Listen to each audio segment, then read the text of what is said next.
Hello, everyone. My name is Jessica Rampersad, and I'm the Outreach and Communications Coordinator at Full. I'm very excited to be your host for today's Lunch and Learn workshop, Overcoming Writer's Block. This event will run for about 60 minutes. To use captions, click the CC or Show Caption button at the bottom of the screen.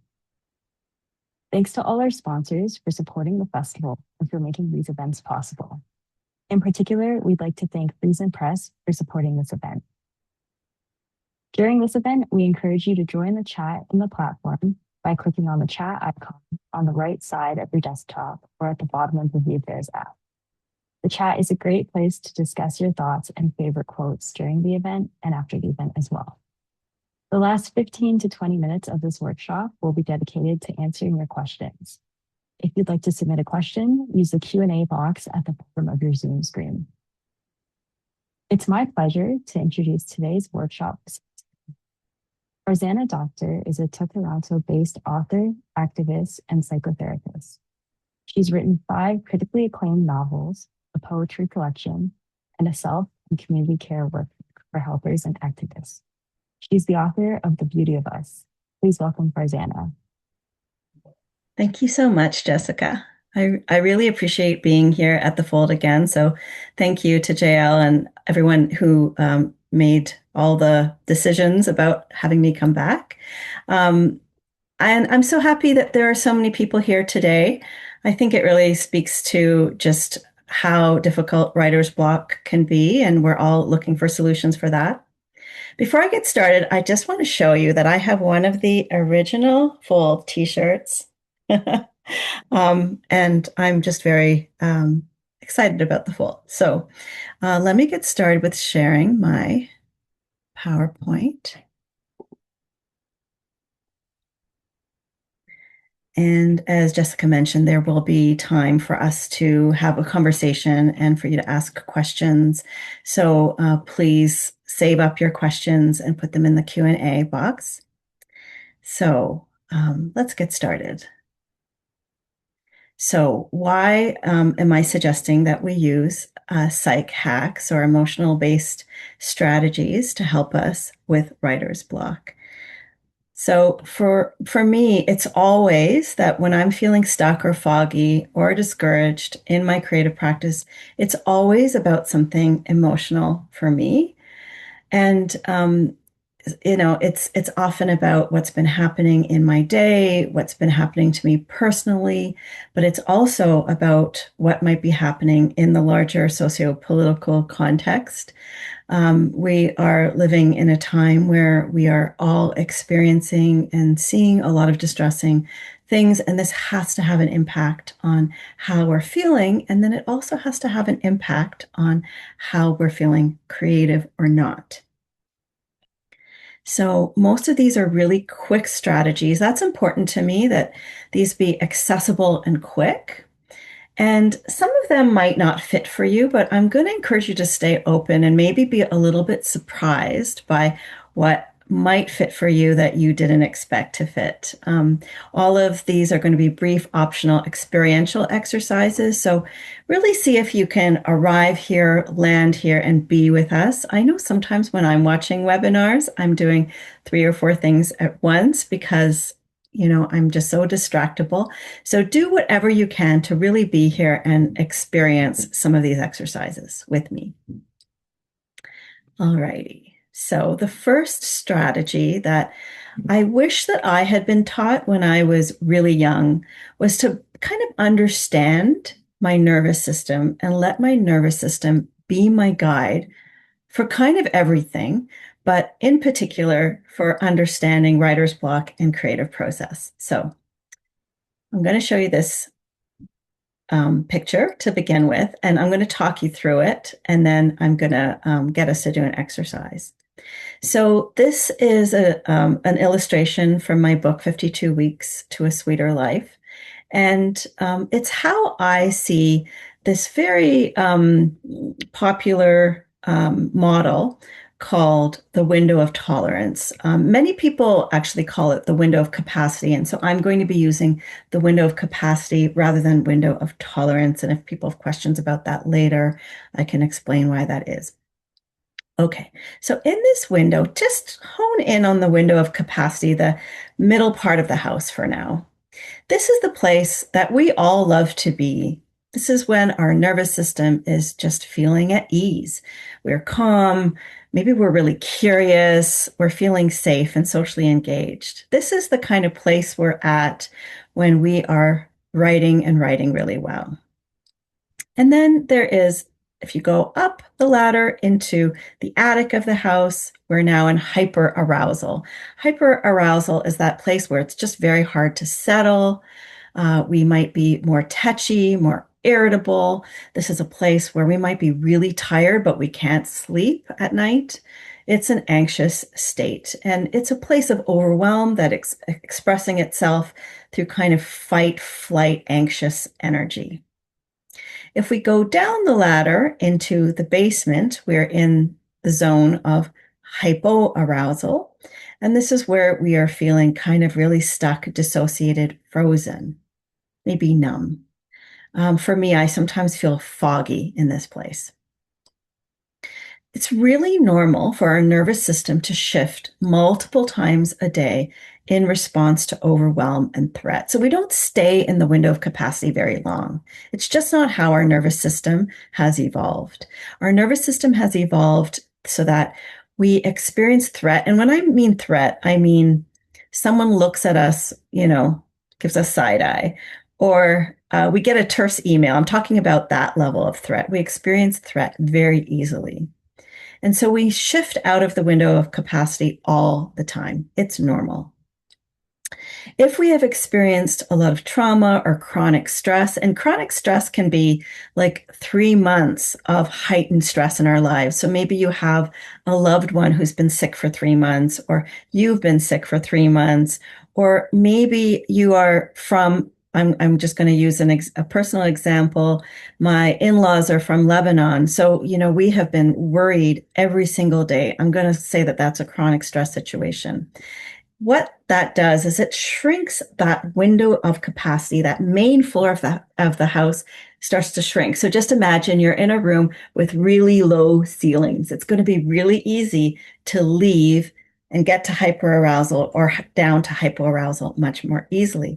But we also know that intentional coping, and that's what we're going to get to next with our experiential exercise, intentional coping expands the window of capacity so that we're not leaving it as readily. So why is this important to you? Well, the window of capacity is where we do our best work.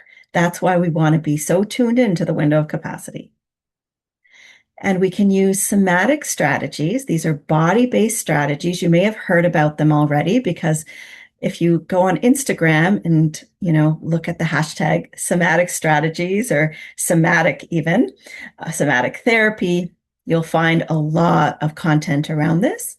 Somatic strategies can help us release the fight, flight, freeze energy, which is also called completing the stress response cycle, so that we can come back. If we have been really anxious, we can come back down. If we've been really hypo-aroused, if we've been dissociated or numb, we can come back up. So these are somatic strategies that are designed to help us reset our nervous system. So how do we do it?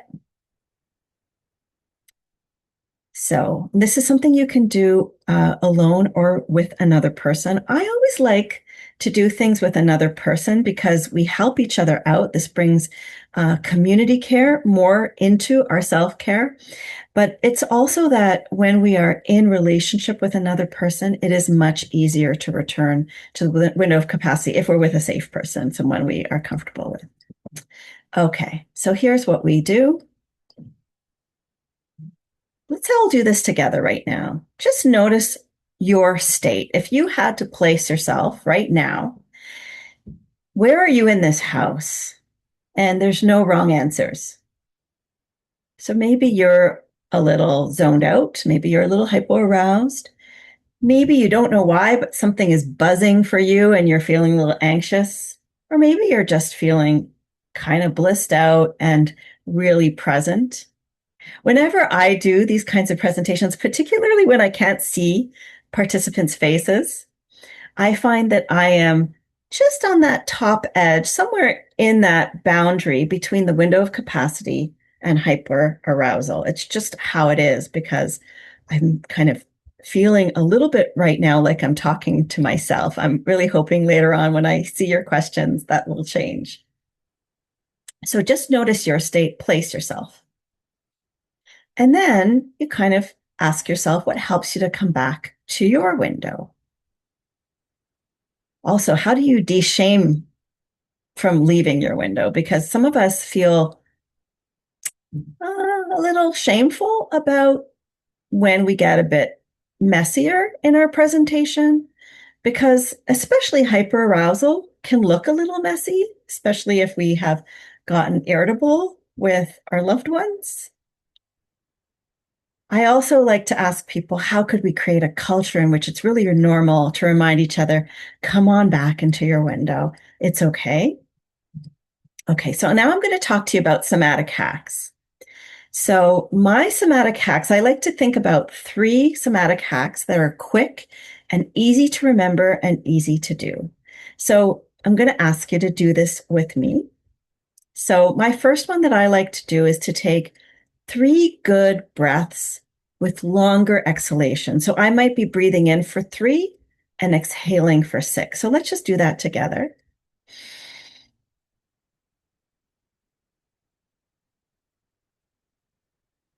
Again.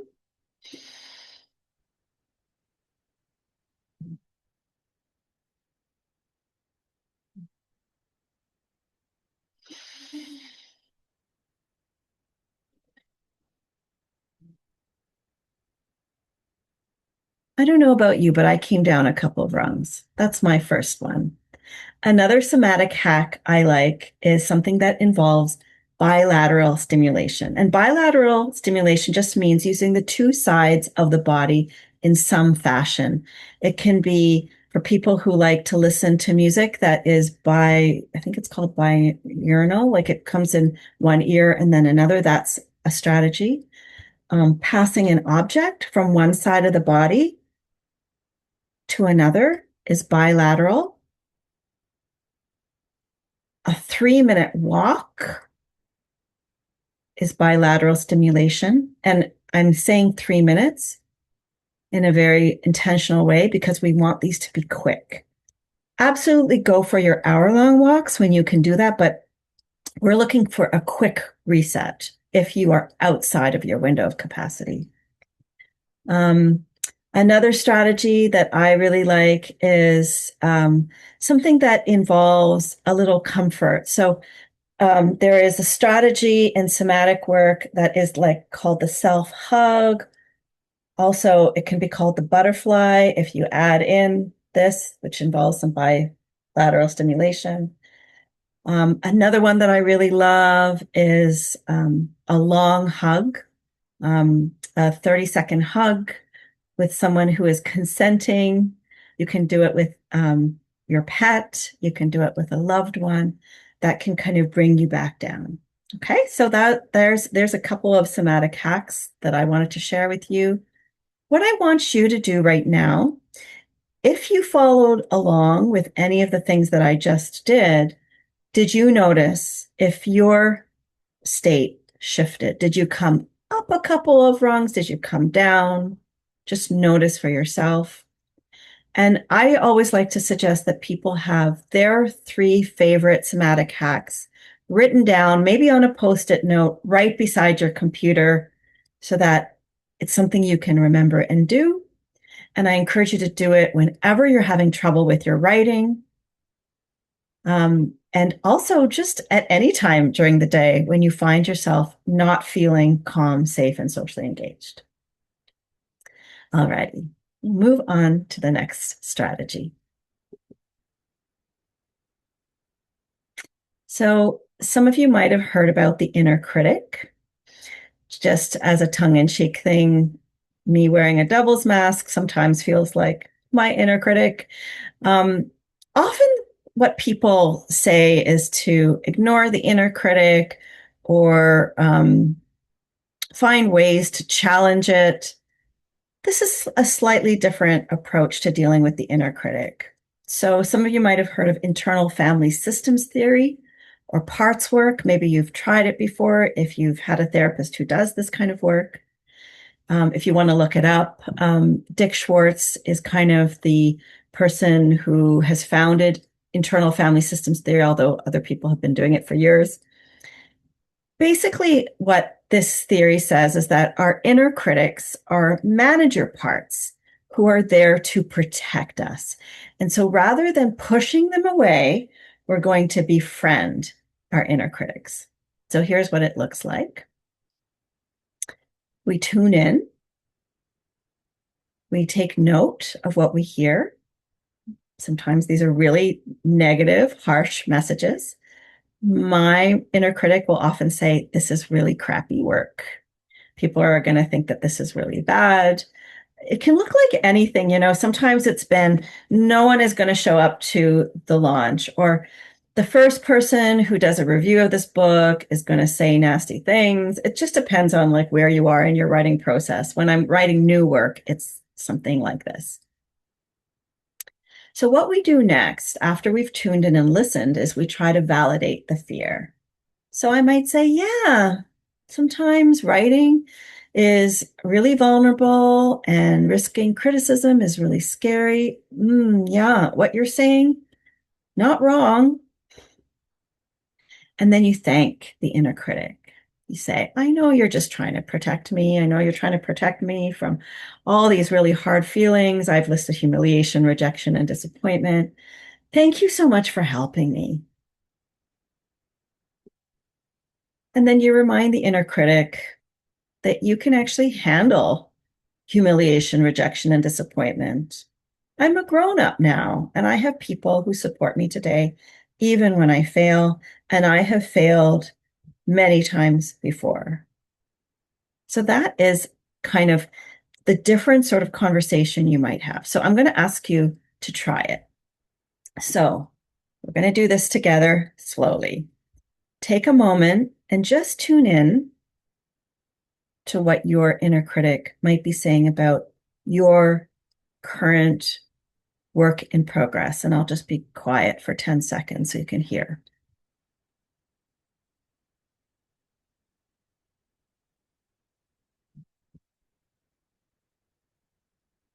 Feel free to write down what the inner critic is saying.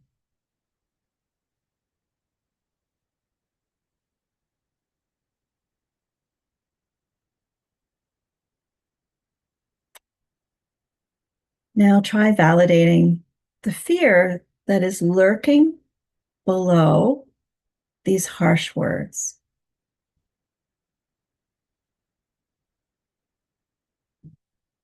Yeah, it's true. This is scary. Being an artist in the world is scary sometimes. You can try writing the validating comment or statement below.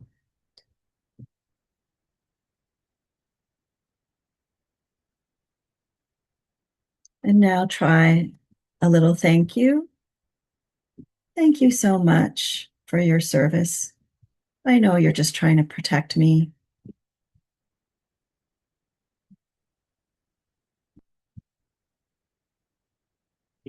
Okay, and now try reminding the inner critic that you can handle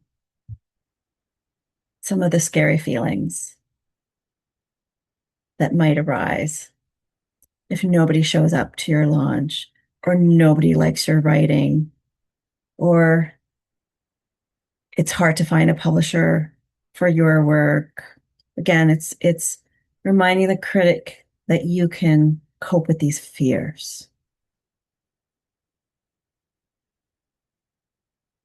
If you had to put all of this together, it would be after you've tuned in. Yes, yes, yes. I understand this fear. Thank you so much for trying to protect me. And I'm going to be okay. I know I can handle this. Just a little note about why we say I'm a grown up now.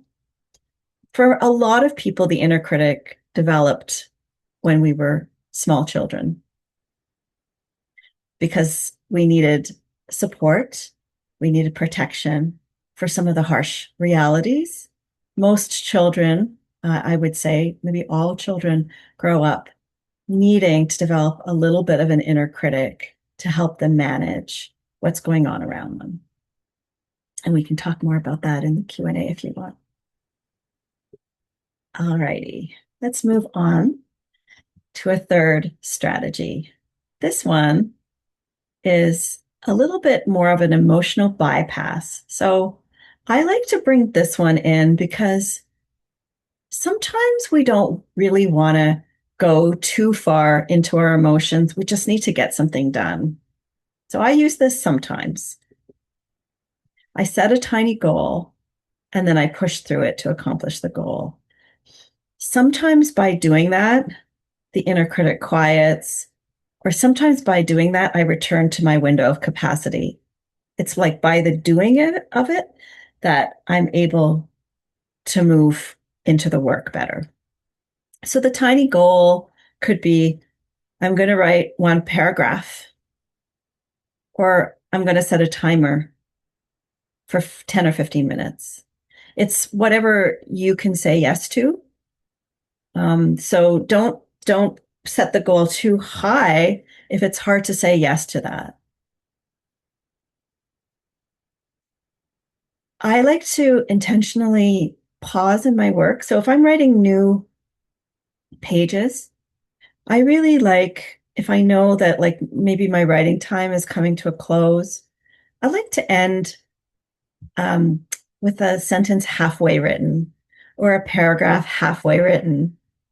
Or maybe I have a sense of where the dialogue is going to go. I might just be like halfway into the dialogue and then write a few notes about like to remind myself where I want it to go. So the pausing part way makes it easier to start again the next day and do this strategy. And then how about a reward? What is your reward? And it can be anything. It's whatever suits you. What is your reward for getting this tiny chunk done? Maybe it's that you get to take a little break. Maybe it's that you get to go for a walk. Maybe it's you get to eat a treat. I don't know. It's whatever is good for you. So that is number 3. This is adapted in case anyone has ever read Sark's work. This is adapted from Micro Movements. Okay, get back to an experiential thing. All right, so gratitude. Let's all do this together right now. I'd like you to rate your mood right now, from 1 being very low to 10 being very high. And again, no wrong answers. Just take a moment, rate your mood.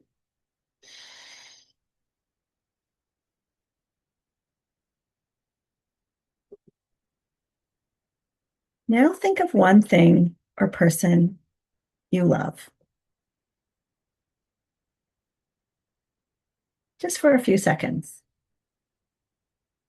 Really get that thing or person crystal clear in your mind, just for 5 seconds. Feel gratitude for that thing or person for 20 seconds.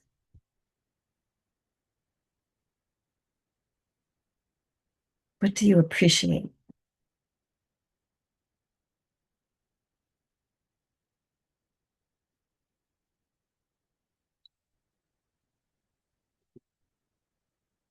Now, just for good measure, let's repeat this with the second thing or person. Let's just do that together. 5 seconds, identify the person or thing that we feel thankful to or that we love, and then feel the thankfulness, feel the appreciation for 20 seconds. Just let it fill your mind and body.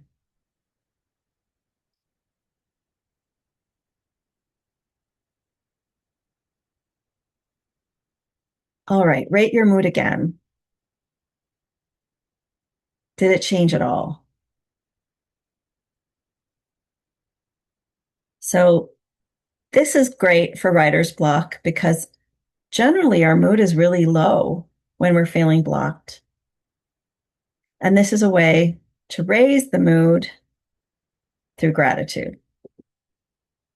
And there is a whole field of psychological research based on this. It feels like it should be too simple, but it seems to work. Okay. And I'm going to go on to our next strategy. Just checking the time. Got plenty of time. Great. So this is the opposite of an emotional bypass. This is where we actually go into the emotion. So let's say you're sitting there and you're just feeling really low and you're feeling really blocked. And you're noticing a difficult emotion rising up. I'm feeling so depressed because it's hard to find a publisher, or I'm feeling so low because my beta reviewer gave me very discouraging feedback. So you set a timer and you spend 2 minutes, and it's meant to be really quick. Like, again, I'm giving you strategies that are very quick so you can get back to your writing. You set a timer and you spend 2 minutes and you write about what you're feeling about, let's say, the discouragement, feeling depressed, feeling sad, whatever it is. And by the way, if you prefer to draw or you've got some other creative practice that you like to do in these kinds of moments where you have a creative block, you can do that instead. So this is how you do it. This is how you avoid getting into the weeds. Okay, so it's pretty simple. You name the emotion. So you might say, sad, I'm feeling sad. And then we avoid judging the feeling or getting into big stories about the feeling. So you just say, here's sad.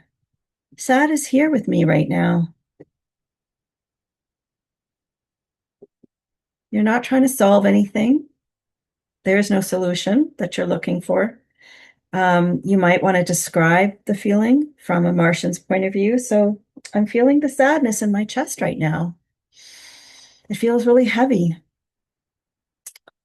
I'm feeling the tears kind of well up a little bit as I'm feeling sad about the situation. It's kind of feeling like a big feeling. I'm really in it right now. 2 minutes of naming, avoiding judgment, and just describing it. So most of us don't do this with our emotions. So some research by Dr. Bolt Taylor is that if we stay with an emotion in this kind of mindful way for 90 seconds, it will kind of rise and fall within us. And it will move on, or it'll change in some way, and then we might have to attend to the next emotion that is arising. Most of us don't mindfully attend to our emotions. We will instead do this. I feel really sad that my beta reader gave me discouraging feedback about my writing. But maybe they're just jealous. But maybe they're right too. Like, didn't that happen last year with a different beta reader too? Maybe I'm just a really bad writer. Maybe I should just give up. Right? We go and we get into the weeds, right? So this is quite different. So let's try this. Let's do this experientially. I would like you right now to pick a difficult emotion, not like the worst, hardest emotion, but just pick a difficult emotion. If you had to like think about a difficult emotion from 0 to 10, don't pick number 10. Pick something that's like 3, 4, or 5. Any difficult emotion. And I'm going to give you 2 minutes. I'm going to time this, give you 2 minutes to try this. So start now.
Okay, I think that is about 2 minutes.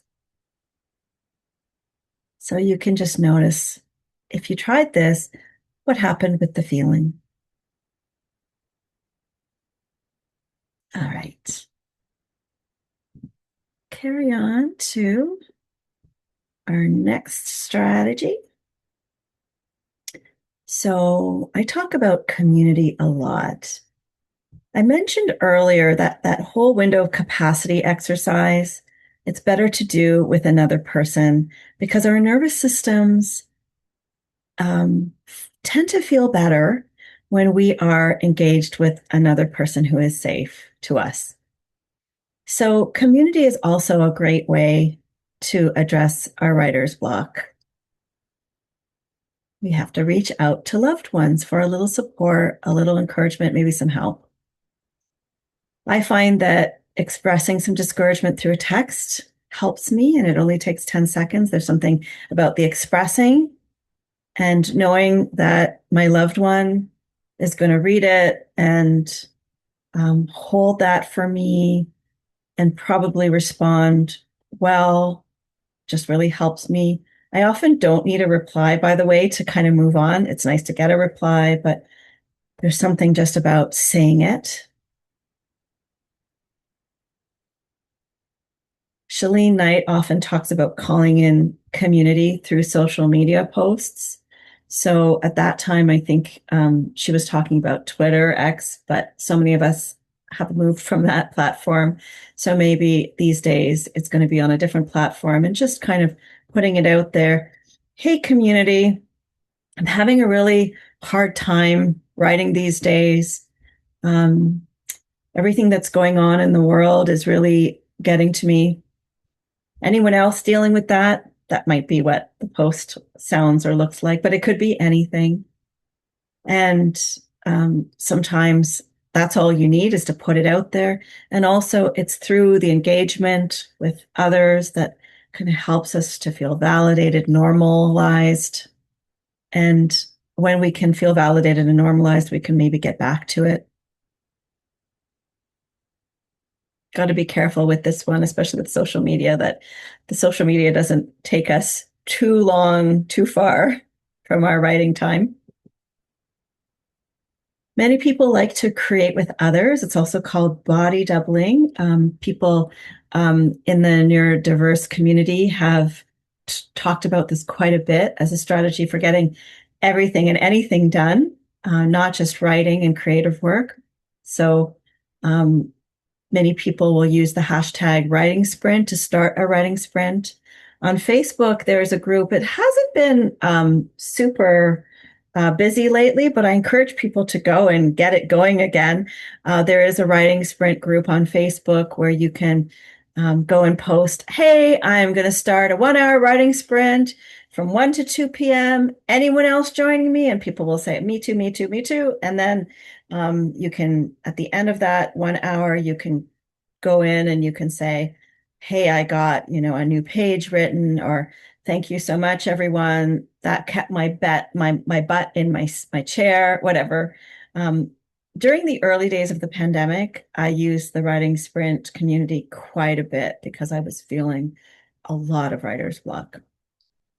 That writer sprint is one that is asynchronous. It's synchronous, but it's not on any kind of platform. But people also use Zoom for these, and you can just look up and see where you can find one that is Zoom based.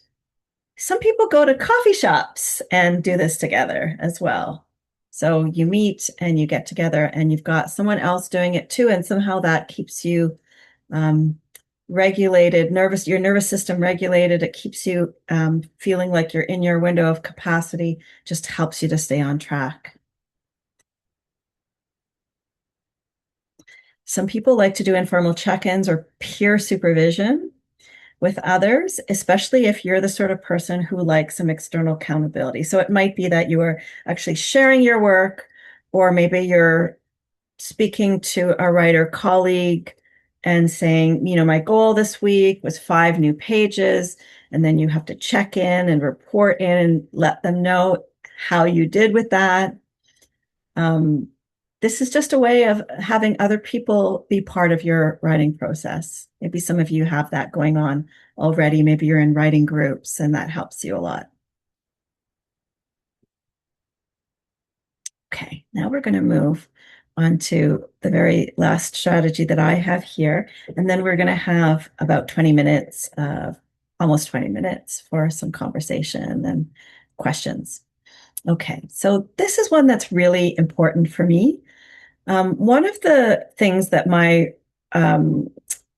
inner critic will say to me is that this work isn't important.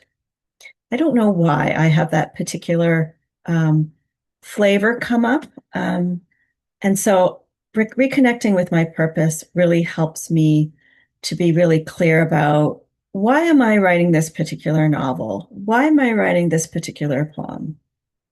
So how does that work?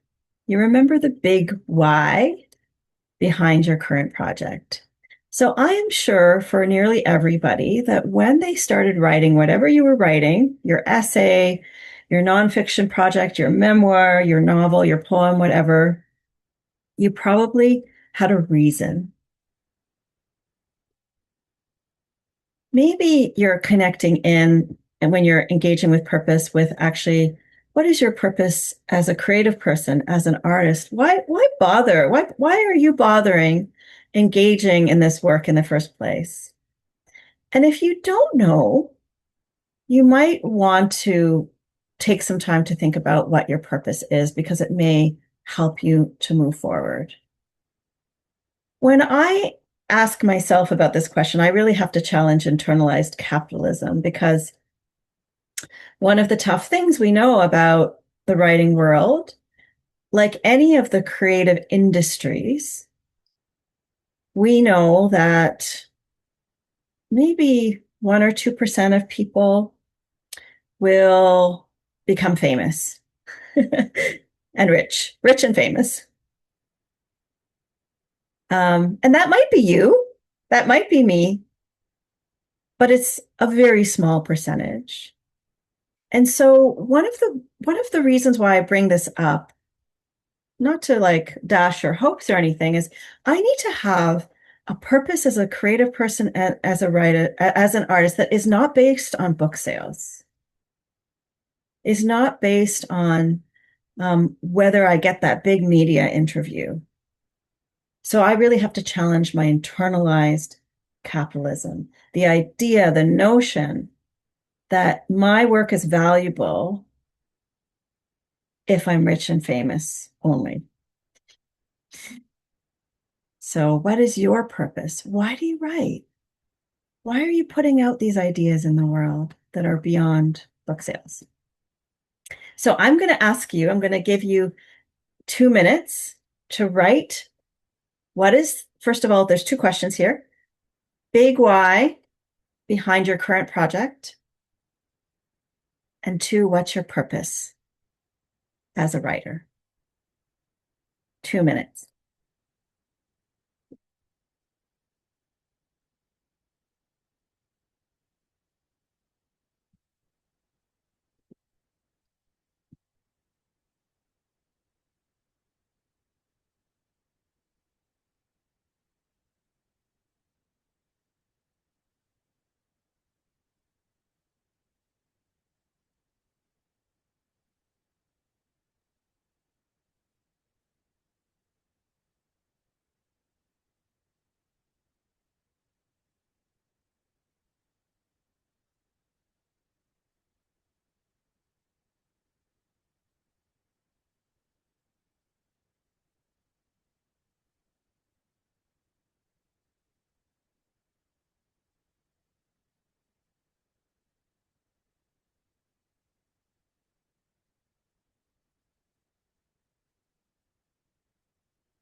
about 2 minutes. We're now going to move to the Q&A. And just a little reminder to folks that some of these strategies are talked about in much more detail in my book, 52 Weeks to a Sweeter Life. And I saw there was a question from Rabia in the chat around missing the first three. Can someone answer whether this recording will be available to participants after? All right, I'm going to stop sharing. And can we take a look at the Q&A? Well, first off, thank you so much for this amazing session. Myself in the chat, we loved the exercises. And also, yes, this event is recorded, so it will take a few minutes, but after the session, it will be available on the platform. So we can jump into the questions. Kathy says, I'm intrigued that the strategy of mindful writing about an emotion can actually help that emotion slide past in such a short time. Can you provide some insights about why or how this works? Yeah. So this is what the research by Dr. Bolt Taylor says, is that if we are really mindfully with an emotion, so mindfully is that acknowledging, being with, maybe feeling it in our body, and just kind of staying put with it, versus all of the anxious chatter that we tend to do when we have a difficult feeling. It kind of has its own movement of rising and falling. And as I mentioned before, sometimes it'll rise and fall and another emotion will arise that also needs our attention. And so we might want to do another 90 seconds with that one.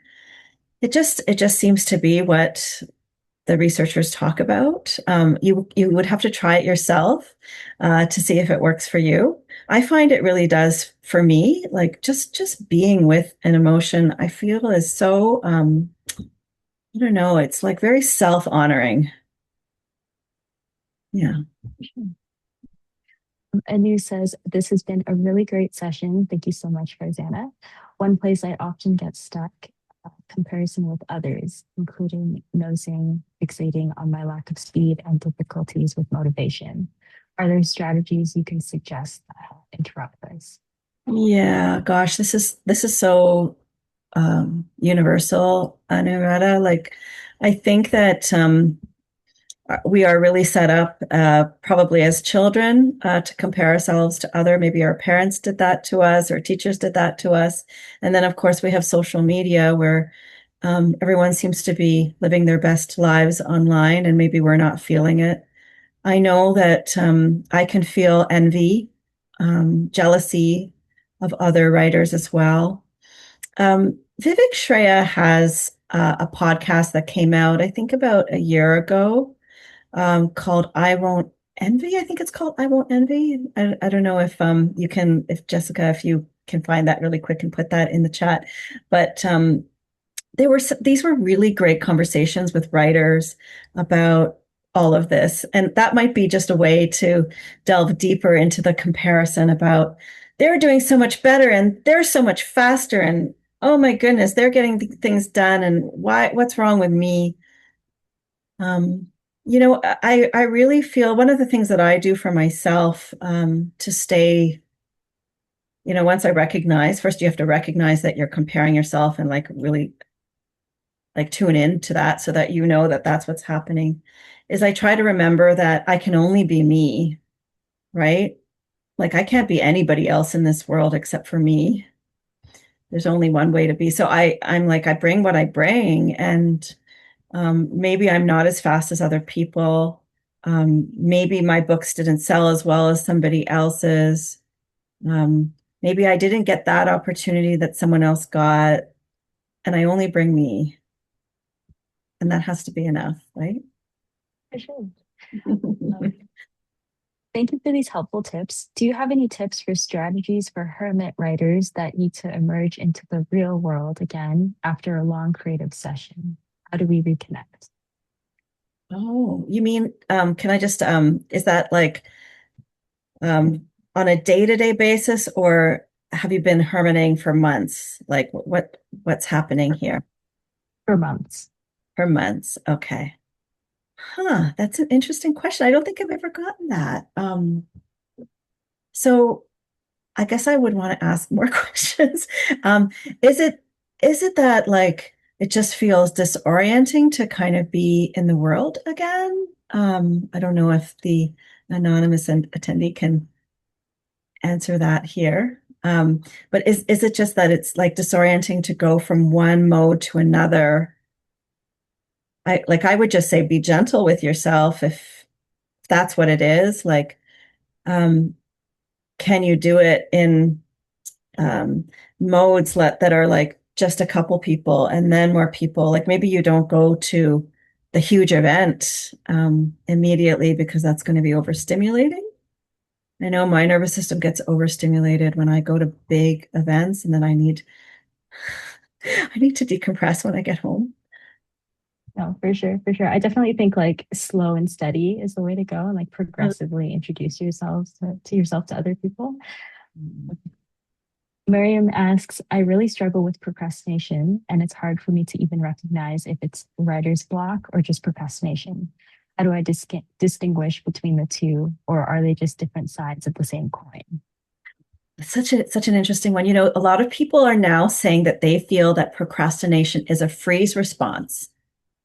So if you think about it again, like thinking about the the hypoarousal and the hyperarousal in the window, the next time you are feeling a lot of procrastination, see if you can release some of that freeze energy.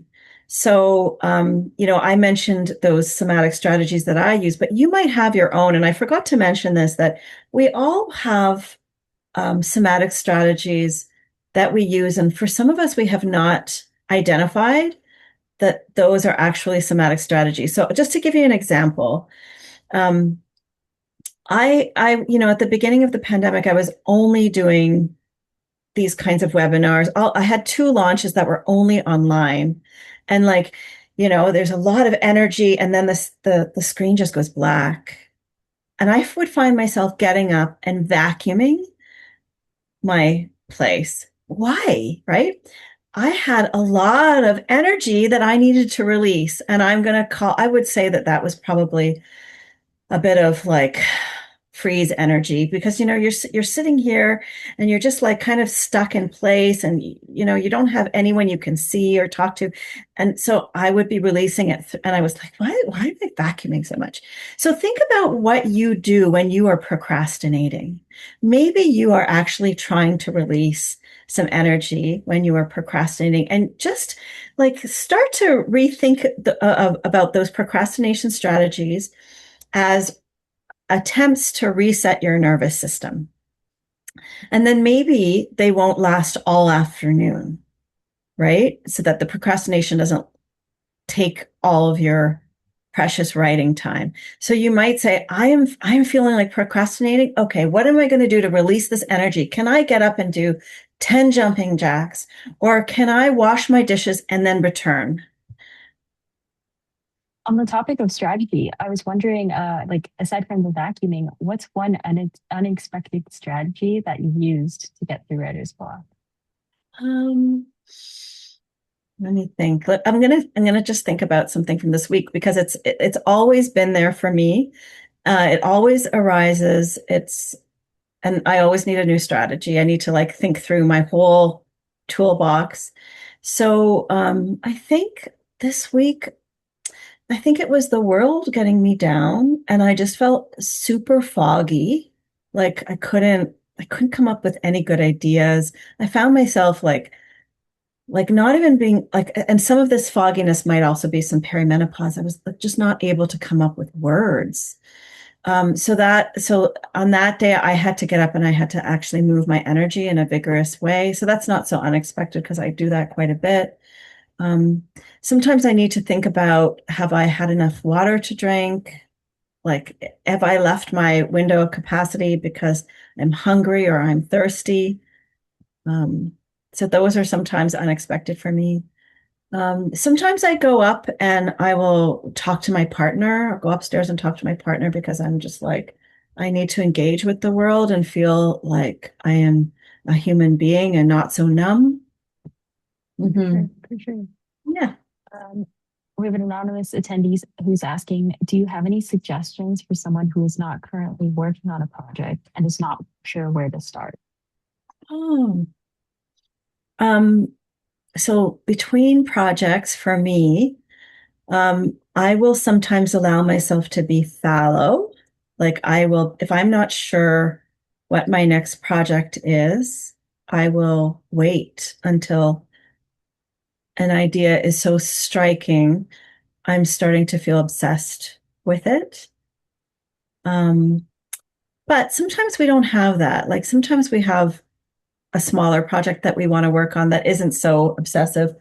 I would say try some writer prompts. You can find those all over the internet. So it might just be a random thing. You might start carrying a notebook around with you and writing down just the fun, weird, absorbing thoughts so that you can just turn. So in those moments where you're like, I don't know what I'm going to write today, you can open up your notebook and say, oh yeah, there was that weird conversation I eavesdropped on yesterday.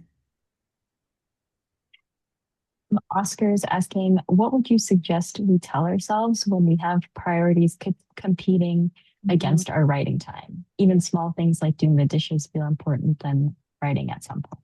Any advice? Yeah. Um, because we can always fill up our time with anything, right? But I'm guessing that writing is special to you and um, precious, and you probably are creating some sacred time for yourself. If you're not, maybe try that. Try creating time that feels sacred. You've written it down. It's in your calendar as time that is set aside for this, so that it is really special. It then becomes a priority, like a meeting that you would do, so that you're not easily tromping on it. Um, One writer I know, I'm going to forget his name. Hopefully it comes up to me, it comes later, talks about actually like treating your writing and your writing time like a lover. So, you know, what are you wearing? What have you set up in your space?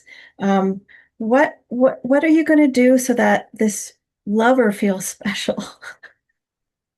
You're not going to go off and do your dishes while they're sitting there and waiting for you. Oh my gosh. Okay, we have another question that says, thank you so much for this session. Is there a way to avoid guilt when writing? I'm Hmm. currently unemployed, and I find a lot of my writer's block comes from me feeling guilty when I'm writing and not doing job applications. And then you don't, I'm just saying, just not right when I feel that shame. I think the guilt is also associated with ADHD. So I take that. Yeah. Yeah. Okay. Thank you. Yeah. So guilt. So guilt is a hard one, right? Because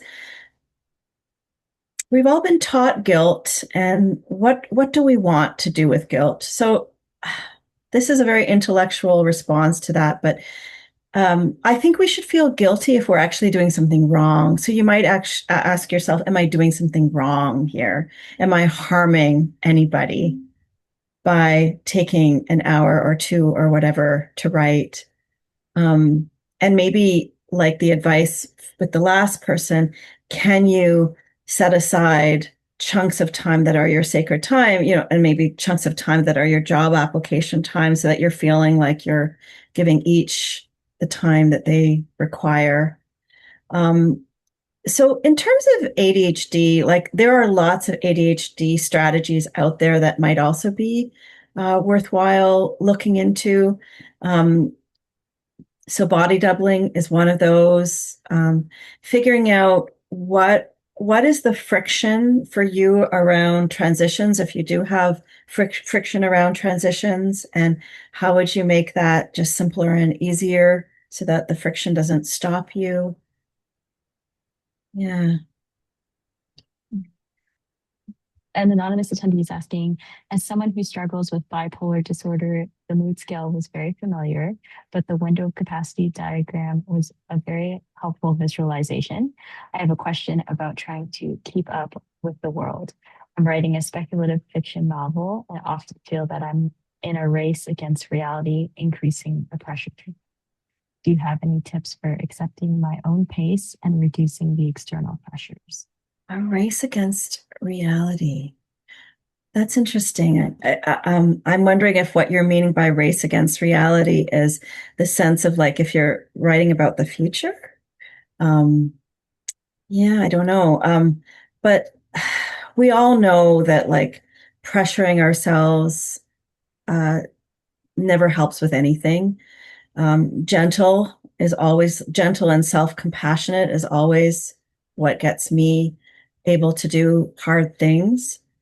Um, External pressure. So again, I'm wondering if the writing against reality is like people often say like we are living in a dystopia already, and like I don't know if that's what the thing is, but just know that your voice is going to be original. You bring you, and you can only bring you, and everything that you bring is your own. And I guess not to worry about this what is this reality that you're racing against? It's your reality that you're writing, right? I'm not sure if Sure. that helps, but Yeah, yeah. for sure. We have time for one more question. So Miranda asks, any advice for midlife writers who are reemerging into the writing slash publishing industry?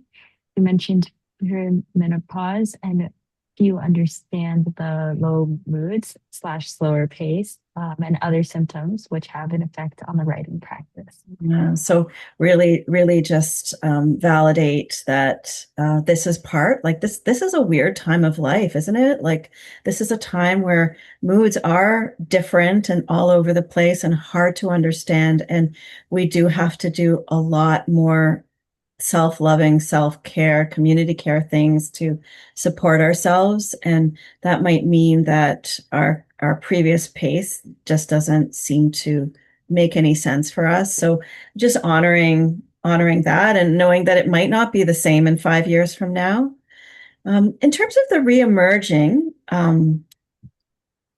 I always think about ways to reemerge into community, and how do we do that? It's through relationships. It's maybe by going with people who are your friends so that you feel just a little bit more connected and more supported. I like volunteering as a way to reconnect with writing community because, especially with like a smaller festival like the Fold, right? You're going to end up having actual relationships with the people at the festival compared to maybe something like TIFA, which is so big, right? So actually contributing um, to other writers is sometimes a way of entering back in. And there are endless opportunities for how you can be a literary citizen and contribute to the literary community. Insane. Yeah. Well, thank you, Farzana, for a wonderful workshop and for sharing such great insights and strategies and answering our questions. We are going to wrap up this session now, and we have a few remarks to end off with. So you can purchase festival titles at the festival's official bookseller, Another Story Bookshop. Reminder that recordings of the festival events will be available to watch and rewatch until June 30th. Have you joined the Festival of Literary Diversity Reading and Activity Challenge yet? Take part by registering on Beanstack by heading to fold.beanstack.com and join the challenge. The more you read festival titles and take part in virtual or in-person festival events, the more tickets you can earn and the better your chance of winning prizes like a TIFF membership, tickets to the Stratford Festival, a Kobo e-reader, and more. Use the code TRIVIATIME to check off today's event. And be sure to visit our exhibit hall where you can find literary agencies, publishers, writing programs, and more. There are a ton of documents and resources that you can save and utilize at a later date. For more Fold, find us on Instagram and Facebook or visit our website at thefoldcanada.org to subscribe to our newsletter. You can support the Fold by making a charitable donation of any amount to thefoldcanada.org/. You can also grab amazing gear at the Fold Apparel Shop. Use the code FOLDSHIP26 for free shipping until June 30th. Thank you for joining us and see you at the next event.